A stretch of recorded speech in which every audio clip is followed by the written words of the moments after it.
जी कई डमरू बजाई रहे हो माँ गौरी के लाला। शिव जी कई डमरू बजाई रहे हो माँ गौरी के लाला। डमरू के धुन पर ब्रह्मा जी झूमे, डमरू के धुन पर ब्रह्मा जी झूमे, ब्रह्मा जी झूमे, विष्णु जी झूमे, ब्रह्मा जी झूमे, विष्णु जी झूमे। शंकर जी देख मुस्काई रहे हो माँ गौरी के लाला। शंकर जी देख मुस्काई रहे हो माँ गौरी के लाला। शिव जी कई डमरू बजाई रहे हो माँ गौरी के लाला। शिव जी कई डमरू बजाई रहे हो माँ गौरी के लाला।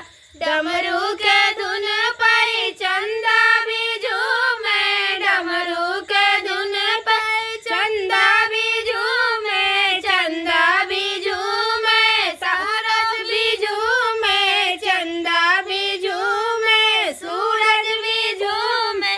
तारों का दिन माँ जगाई रहे हो माँ गौरी के लाला।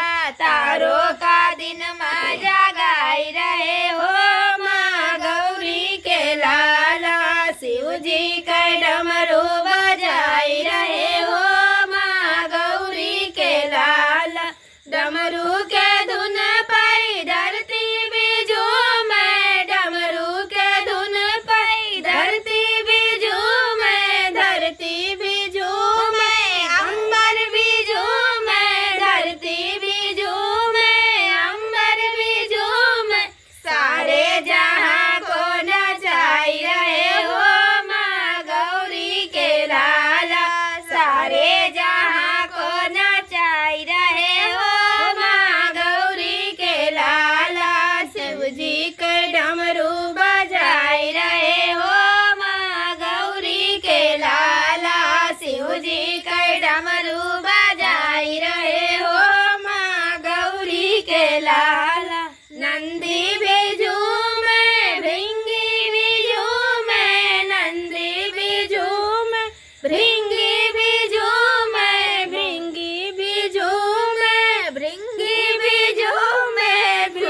मूषक का मोदक मिलाई रहे हो माँ गौरी के लाला। मूषक का मोदक खिलाई रहे हो माँ गौरी के लाला। शिव जी कई डमरू बजाई रहे हो माँ गौरी के लाला। शिव जी कई डमरू बजाई रहे हो माँ गौरी के लाला। शिव जी कई डमरू बजाई रहे हो माँ गौरी के लाला। बोलो गणपति बप्पा की जय।